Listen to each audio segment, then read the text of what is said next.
If I remember correctly, it has been a month since the weird day off us Hashira received. I've been still training Genya secretly, and he's made some progress. He's definitely more confident in his combat abilities, despite not having a breath technique. Muichiro came to help at times, but all he did was distract me. Today was another bright day, warmer than usual, but that didn't stop me from training Genya. Instead, it excited me that it was more warmer, which meant it was a chance for us to sweat more, losing fat and gaining muscle.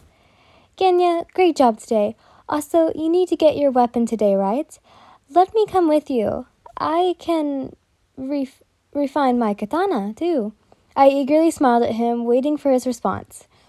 I hope he knows there isn't an easy or more weird. Yeah, but I don't know how to get there. It'd be great if you could join me. He then proceeded to walk in a certain direction and stopped. How do we get to the Swordsmith village again? I don't know. I shrugged my shoulders and looked at him. He gave me a, "Are you for real?" face. Hey, I'm serious. The location is a secret. No one is supposed to know. I can get the Kazuki to take us there, though. Well, the first part. I could feel the immense confusion radiating from Genya as he gave me the most confused look ever. You'll have to find out soon, I said as I patted his back. I'll be back with the Kazukis. You ran off to find the Kazukis that were supposed to take us to the village, but something came to my attention. I heard loud noises coming from the butterfly estate. Feeding my curiosity, I followed the voices. I kept luring around until I was met with a group of people huddling over a bed, specifically huddling over what appeared to be a boy with his demon sister. What was his name again? Oh, Tanjiro. Sheesh. What happened over the red light district?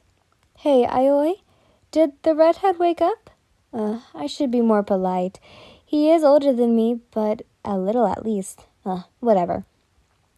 Togeda-san. Aioi ran up to hug me. I haven't seen you in a while, but that's the good thing. A laugh escaped my mouth and I looked over to the bed. You know there's a boar on top of a... Oh, it's Inosuke. Of course, who would it be? Insert weird personification of your name. So you came for a rematch. Inosuke pointed to me and I didn't know which eye to stare at.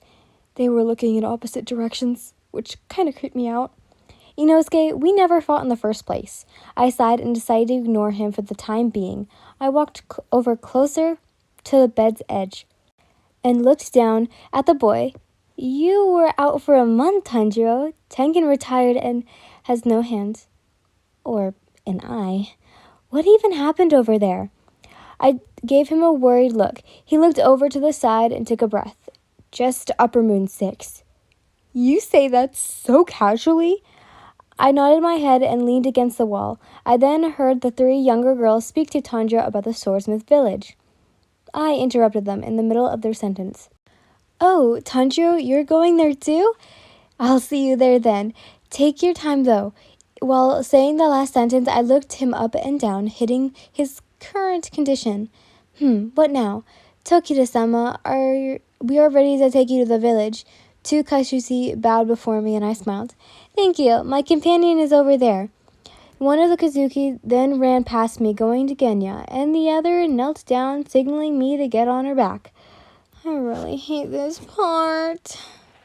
At the Swordsmith village, the Kayukshis unrevealed the blindfold off my face and my eyes met with the beautiful sights of the Swordsmith village. I looked over to my side to see Genya in the same awe as I was. Well, Genya, go where you please. If you need me, I'll either be in the hot springs or with the chef. I let him be and made my way towards the chef's shop. Oh, Sheaf's shop. He was the one who created my katana, although he was getting quite old, so I worry I might need to find a new swordsmith soon. I took a right turn, then walked to a small 3 steps he had in the front. Is he home? I'm gonna go in. Is that rude if he is? He's pretty old, so what if he's dead? I let myself in and I saw Tekken having a chat with Tanjiro. Oops. Oh, Tenshin-chan. Oh, Tenshin-san.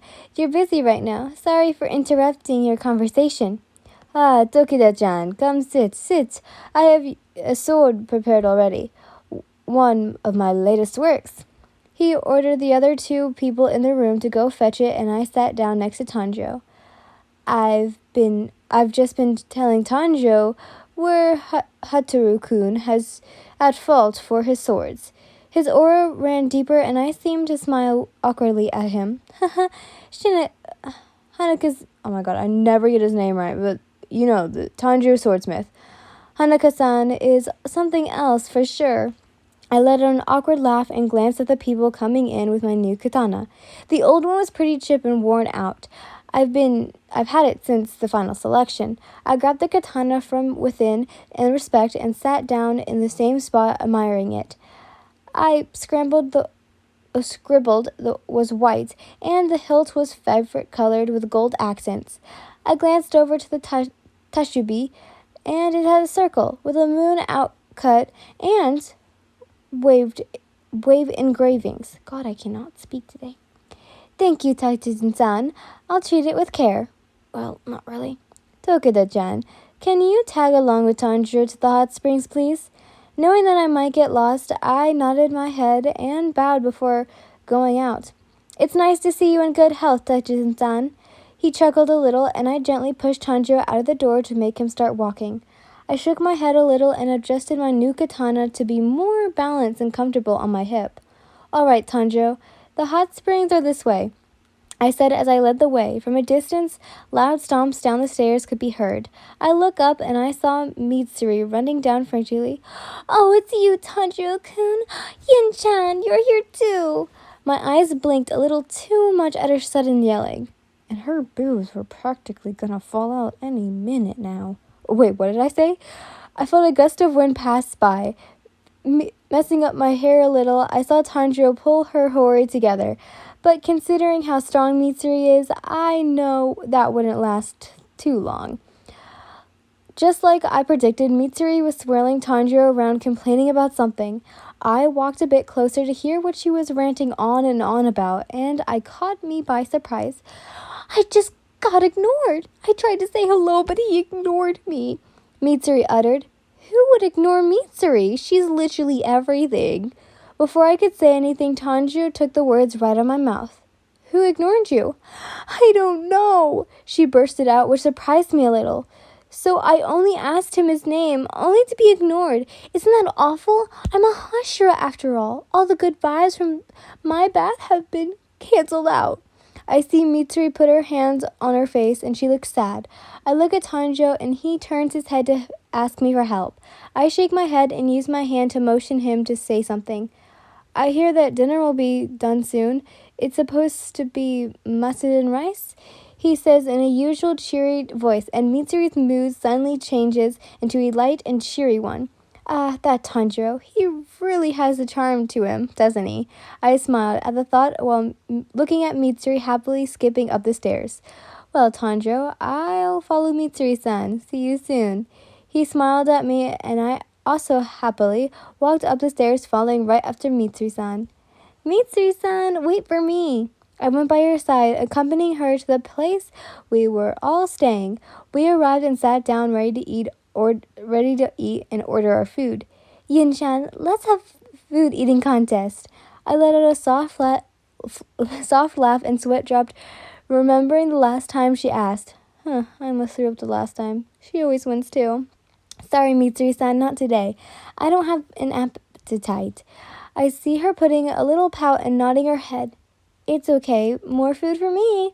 After almost years of deciding what to eat, Mitsuri decided to order everything, and I just got some katsu. I continued to smile awkwardly until Tanjiro popped in after his bath. No Genya, huh? He looked surprised at my sudden comment. How did you know? I figured it was him. You just confirmed it. I interrupted. I would have looked real stupid if it wasn't him. He smiled again and took a seat next to Mitsuri. Since Tanjiro took a while the food had already arrived and I was waiting for someone to start eating. Should I eat first? I don't want to seem rude. I glanced around to see if they had started. Come on, someone just pick up a damn piece and I'll happily gulp this shit down. I let out a sigh when Mitsuri started eating, and I, well, did the same. I see Genya-kun isn't going to join us, I mentioned. Kun? Isn't he older? Tanjiro politely asked, and all I did was shake my head. I'm secretly training him, so technically I'm ranking sense. I just say Kun, and he says Sama. Mitsuri giggled at this comment, but Tanjiro just sat there in shock. Wow, Yin-chan, you're growing so fast. The comment from Mitsuri made my stomach turn a little. It was like had to practically raise myself. I could feel the sarcasm wanting to escape out of my mouth, but I couldn't do that to Mitsuri, since she's so nice for that. I almost spoke, but my brain betrayed my interference, but I was caught a bit off guard when Tanjiro's little sister, Nezuko, came out of hiding. She's a lot cuter than I remember. I tried to speak again, but I was left in awe when Nezuko went to hug Mitsuri. It was like they were siblings by blood. Hey, why don't pay Genya-kun a visit? Bring him some food too, I suggested. All of their eyes lit up, and the idea that they prepared Genya 2 rice bowls and tea. You're so considerate, Ian. I took over to Tanjiro while walking down to Genya's room and smiled. Just some human decency. I glanced over to Nezuko, who seemed to be enjoying the company. I could feel the tiredness erupting into my system, as I honestly just wanted to sleep now. Option 1, give up on Genya and sleep, or option 2, go with what you suggested. Oh, he isn't here. Tanjiro's voice woke me out of my thoughts. Oh, that's good, because I want to leave. Well, that settles then. I'll go off to bed. I'll meet you in the morning, Tanjiro. Bye, Mitsuri-san. I quickly walked away to avoid any sort of convo, because now I could be out cold any second now. I rushed over to my room and I was staying in, and I slid the door shut, putting my katana against it so no one could interrupt my nap. Throwing off my shoes and hori, I flopped down onto my futon and enjoyed the soft touch. Fuck the light. The light was still on, and I didn't feel like getting up. Should I? I grabbed one of my shoes and threw it at the light. It turned off. I sighed a little and, well, went to sleep. Hey guys, this is not the full chapter of, I can't remember what this is, but if you read it without speaking, it is 19 minutes. But when you read it out loud, it is a total of 30 minutes. And I don't think my phone can do that again. But anyways, I hope you guys enjoyed. See you all tomorrow. Bye.